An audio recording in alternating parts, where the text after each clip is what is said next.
Hola, buenas a todos. Hoy vamos a hablar sobre un tema muy interesante que va a dar de sí para muchos vídeos. Me refiero a la programación de todo lo que son los contratos inteligentes o smart contracts en inglés. Nosotros en otros vídeos estaremos hablando de bitcoins, de blockchains de primera generación, pero en este vamos a centrarnos y en los siguientes vídeos de esta lista de reproducción en lo que son los smart contracts. Bien, no voy a entrar a explicar un poco lo que es la blockchain y cómo funciona en el modo de Bitcoin ni nada, porque eso ya está explicado en otros vídeos o lo estoy explicando en otros vídeos, con lo cual pues os invito a ver esos vídeos. Pero para los que ya tengáis unos conocimientos básicos sobre blockchain y queréis ir más allá, aprender sobre programación de smart contracts, pues esta lista de reproducción os va a ser de mucha utilidad. Bueno, primero una introducción que es clave. Hay, digamos, diferentes niveles de blockchain. Está la blockchain de primera generación, la blockchain de segunda generación, incluso podríamos hablar actualmente de una tercera generación. La realidad es que Bitcoin abrió el mercado de la tecnología de blockchain con una blockchain de primera generación en la cual podíamos guardar en una base de datos descentralizada y distribuida saldos vinculados a las correspondientes direcciones públicas de Bitcoin. Pero Ethereum, cuando yo hablo smart contracts, se pueden programar en muchas blockchains, no solamente en Ethereum, hay otras que lo permiten, como por ejemplo Neo, que tiene mucho auge, pero hay otras tantas. La realidad es que cuando aparece Ethereum, que fue el primero en establecer las blockchains de segunda generación, lo que nos permite es guardar, además de un saldo, nos permite generar un tipo de cuentas concretas que pueden guardar una lógica, pueden guardar un código, un programa, lo que denominamos un smart contract. Un smart contract no es más que un programa ejecutable, como lo puede ser cualquier script de JavaScript o cualquier... un smart contract se puede ejecutar y además se ejecuta dentro de la blockchain. Lo primero que tenemos que saber es que en Ethereum, yo voy a hacer referencia exclusivamente a Ethereum en esta lista en esta lista de vídeos, yo voy a hacer referencia solo a Ethereum porque, bueno, cada blockchain tiene sus cualidades singulares, aunque aprendiendo con Ethereum, luego pues todo son singularidades, pero los conceptos básicos los vamos a tener un poco. Entonces, cuando Ethereum permite dos tipos de cuentas. Las cuentas, digamos, de propiedad externa, que son cuentas que lo único que pueden tener son un saldo en la criptomoneda de esta blockchain, en este caso el Ether. Y luego hay otras cuentas que llamamos cuentas de contrato. Estas cuentas digamos que no están, o sea, son unas cuentas que viven en la blockchain, al igual que las cuentas de propiedad externa, pero en sí mismas pueden guardar un saldo, como la cuenta externa, pero también pueden guardar una lógica, un código ejecutable, es decir, un programa con una serie de funciones, estructuras de control, variables, etcétera, que se pueden ejecutar. Bien, y entonces habrá personas que me dirán, bueno, ¿y por qué? ¿Por qué voy a necesitar yo guardar un programa en la blockchain? Bueno, lo primero, porque los programas son para ejecutarlos, entonces necesito un ambiente de ejecución, ¿no? Ya sea un sistema operativo, lo que sea. Realmente, el ambiente de ejecución de un smart contract son los nodos, los full nodos, o sea, los nodos de los mineros, tienen lo que se denomina una máquina virtual. No voy a explicar ahora mucho lo que es un concepto de máquina virtual. Aquellos que hayan programado en Java lo saben muy bien. Existen lenguajes compilados que directamente son ejecutados por el sistema operativo y existen lenguajes interpretados como JavaScript que son interpretados por otros programas, el código fuente, como puede ser JavaScript, que es interpretado por el browser. Y existen, digamos, entre estos dos una cosa intermedia, que serían, no sé si llaman los lenguajes transpilados, que lo que hacen es, son lenguajes que son interpretados, pero no en su código fuente, tú los programas en el código fuente, pero no son interpretados en ese código fuente, sino que necesitan de un proceso que no llega a la compilación al sistema operativo, pero sí que se queda en un paso intermedio y es otro programa que ejecuta ese segundo código que se ha generado a través de la transpilación, que es un código mucho más rápido y eficiente que el código fuente. En el caso de los contratos, tú los programas, ya veremos, en Solidity, en la mayoría de los casos, es un lenguaje de programación, los programas en Solidity y eso se pasa a un código que vamos a denominar bytecode.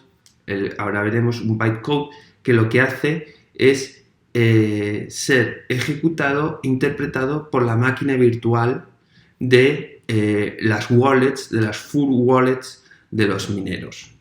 Entonces, son contratos que están guardados en la blockchain y se ejecutan en la blockchain, no fuera de la blockchain.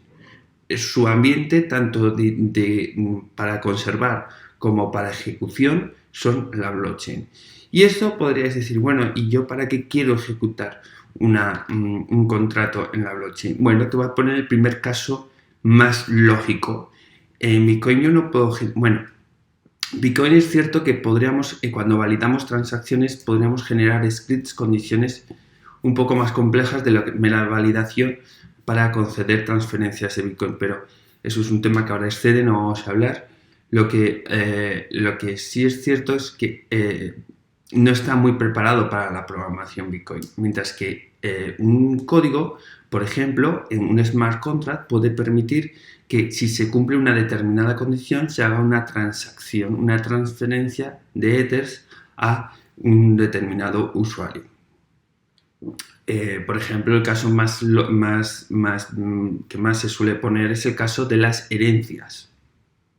Si yo me muero, entonces se envía a esta persona, a esta otra persona, X cantidad, el 50% de mis Ethers a esta y el 50% de los otros Ethers a la otra. Bueno, pues esto, por ejemplo, es un contrato, eso sería un contrato de herencia y es un contrato que evidentemente requiere una lógica, una condición, esa condición es que yo me muera.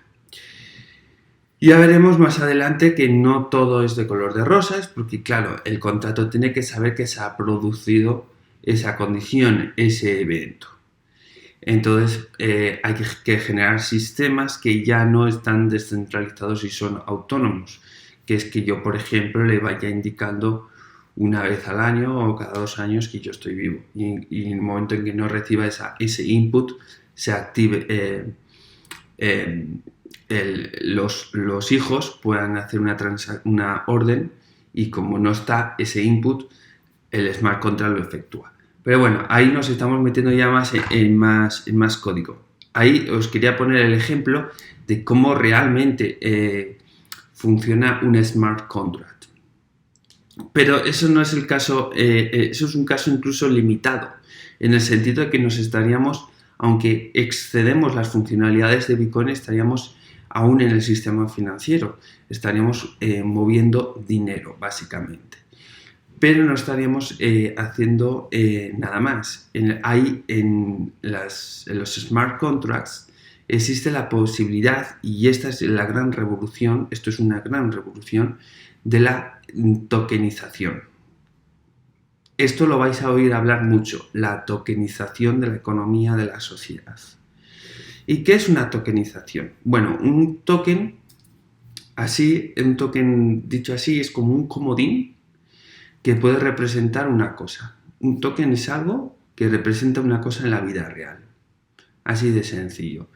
La forma de entenderlo más fácil es si entramos a un casino. Olvidaros ahora de la blockchain, olvidaros de los smart contracts y pensad, estáis entrando en un casino. ¿Qué es lo primero que hacéis? Cambiar vuestro dinero por fichas. Y esas fichas son las que os permiten hacer uso de los servicios de ese casino, apostar, etc. Bien, esa ficha representa dinero. Cada ficha representa X dinero, según el tipo de la ficha. Pues eso es un token, básicamente. Un token es eso, básicamente. Os pongo otro ejemplo de token. Un supermercado os da unos vales que los podéis cambiar por, no sé, comida.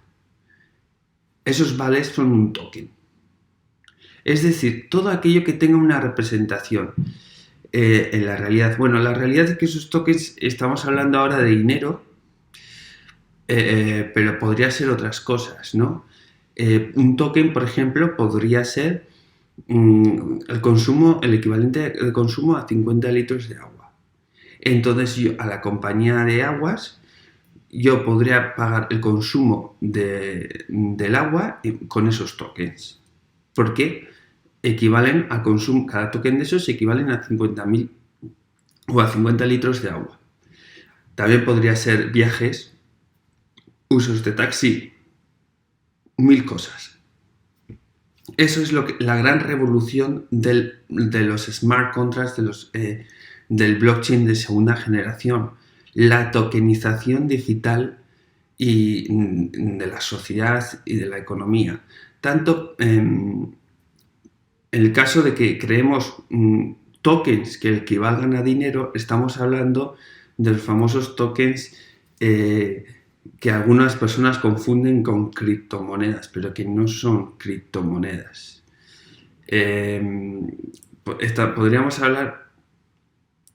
En realidad, un token es eso. Un token es una unidad de algo que generamos en un smart contract y esa unidad equivale a un consumo de un producto, un servicio X. Ya veremos más adelante, eso os lo haré en un vídeo, que aquí entra todo el tema de la legislación. Dependiendo de qué tipo de token estás programando, diseñando, dando al público, podríamos hablar de utility tokens o security tokens. Es diferente. Digamos que utility tokens son aquellos que dan acceso a un servicio, a un producto y nada más. Y security tokens son aquellos que te hacen copropietario de una empresa, un accionista. Por lo tanto, estaríamos en muchos países, como en Estados Unidos, se regulan los security tokens como si fuese una ampliación de capital social, con todas las regulaciones que existen para ello.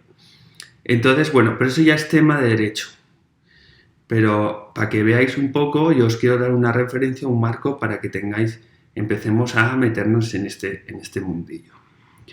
Vamos a meternos un poco más en lo que es el aspecto técnico, sin entrar en código hoy, de lo que es un smart contract. Los smart contracts son públicos, es decir, están en la blockchain. Todos podemos saber el saldo que tiene cada cuenta pública de la blockchain. Pues bueno, también podemos ver el saldo de los smart contracts y podemos ver su lógica, su código y que está integrado, ¿no?, en él. ¿Por qué es público? Porque es una base de datos distribuida y descentralizada, con lo cual la tengo yo en mi ordenador, la puedo ver. Esto genera una cosa que es muy buena, que es si yo voy a comprar, por ejemplo, un token, por ejemplo, de algo, yo puedo saber en qué condiciones lo compro y qué puede hacer ese smart contract en el futuro, porque puedo analizar su código, puedo analizar su lógica interna. E incluso puedo descubrir que me lo pueden quitar todo con una función que hay ahí, que el dueño la ha puesto y que cualquier cosa, las malas prácticas, ya sean voluntarias o involuntarias, etc., yo las puedo evaluar antes de interactuar con un smart contract. Bien, otra cosa que tenemos que saber es que los smart contracts tienen unas direcciones de 160 bits, la dirección pública. Y, guardan un saldo, tienen un saldo tienen un estado y tienen una lógica persistentes, ¿no? ¿Qué quiero decir con que tienen un estado? El saldo todos lo entendemos. ¿Y qué quiere decir? Bueno, el saldo, primero que tenemos que decir el saldo, voy a hacer aquí un apunte, es que el saldo del contrato es el saldo del contrato, no es el saldo de quien lo creó. Un contrato tiene un saldo asociado que puede incrementarse, puede decrementarse, puede enviarse en su totalidad a otra cuenta, pero es el saldo del contrato. Lo que ocurre es que un smart contract puede ser programado con una función en la cual se pueda liquidar el saldo del contrato a favor de una cuenta de propiedad externa, supuestamente la del creador. Esto es algo muy común, pero el saldo, mientras esté en el contrato, es del contrato, no pertenece ni siquiera a su creador. Esto es un concepto que debemos tenerlo claro. Luego tenemos que ver cómo las funciones que están dentro del contrato pueden operar sobre ese saldo. Pueden reducirlo, aumentarlo o liquidarlo a favor de alguien. Esto es un aspecto muy importante a tener en cuenta a la hora de evaluar un smart contract. Luego, ¿qué es el estado? Bueno, en programación se llama estado de un programa digamos, básicamente al valor de las variables globales de ese programa. Un blockchain, un smart contract, lo que tiene son funciones y variables como cualquier programa. Pues todas las funciones que estén fuera del scope de las funciones, es decir, que tengan un scope global, un alcance global, forman lo que es parte del estado. Esas funciones, esas variables son declaradas por el programador, pero también hay variables que no son declaradas, programadas por el dueño del contrato, pero están de hecho en el contrato, ¿no? Digamos que están en la sombra, pero ahí están. Por ejemplo, el saldo sería una variable del smart contract. Hay variables. Bueno, ya veremos, no me quiero meter ahí mucho, lo que quiero que sepáis es que el estado de un smart contract no son más que pues, qué valores tienen las variables persistentes con un scope general del smart contract, porque recordar que las variables de las funciones en un smart contract, una vez que se han ejecutado, esas variables ya no se guardan en el smart contract. O sea, lo que se guardan son las variables con scope general dentro del smart contract. Las variables de función con ese scope local lo que hacen es desaparecer, solamente están en memoria RAM mientras se produce la ejecución, pero luego ya no se guardan de forma persistente en la blockchain. Y luego una lógica persistente. Bueno, las instrucciones, las líneas de código, que evidentemente el código del programa del smart contract se guardan ahí, al igual que su saldo. Bien, hemos dicho que es un lenguaje transpilado, bytecode, que es interpretado por la máquina virtual de Ethereum. Y luego podríamos surgir una duda, ¿no? Y decir, bueno, ¿y quién activa, no? Porque, bueno, nosotros ya sabemos que en la blockchain de Bitcoin, pues las bases de datos, la base de datos, la blockchain, se actualiza, se modifica en base a transacciones, ¿no? Que las hacen las personas. Pero, ¿cómo se activa un contrato, no? Un contrato. Porque realmente el contrato no es manejado por nadie. Entonces, ¿quién activa el contrato? Bueno, un contrato solo puede ser activado a través de un estímulo externo, es decir, una transacción externa, y tanto de un contrato privado, o sea, de un smart contract, como de una cuenta de programación ajena, una cuenta de propiedad ajena. Un contrato no es autoejecutable, jamás puede ser autoejecutable, jamás. Solamente se puede ejecutar en base a transacciones. que sean de un contrato, es decir, los contratos pueden interactuar entre ellos, o de una cuenta externa, una cuenta de Ethereum que no es en sí de contrato.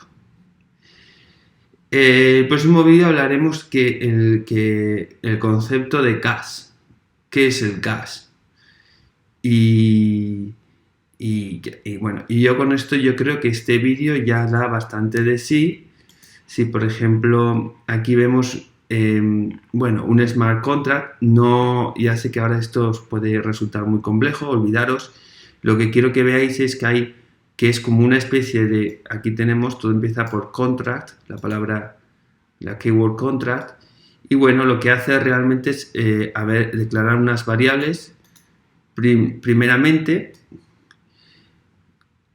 que es el estado del contrato, lo genera a través de una función que se llama igual que el contrato. Es una función constructora que inicializa las variables de estado, y luego hay funciones que pueden modificarlas. Pero bueno, esto lo veremos más adelante, en el siguiente vídeo, porque no quiero hacer que los vídeos estos sean muy largos. Espero que os haya sido de utilidad. Si tenéis preguntas, aportes constructivos, genial, adelante. Vamos a aprender entre todos. Y bueno, si os ha gustado el vídeo, pues ayudadme dándole un like o a compartir. Muchas gracias a todos y os espero en los siguientes vídeos, que nos vamos a meter mucho más en profundidad en los smart contracts y todo lo que es la tokenización de la sociedad y la economía. Que, aviso, es la gran revolución del blockchain. No tanto el Bitcoin como esto. Esto va a ser una gran revolución. Ya lo veremos en casos prácticos que se pueden aplicar a la sociedad. Muchas gracias a todos y os espero veros en los siguientes vídeos. Hasta luego.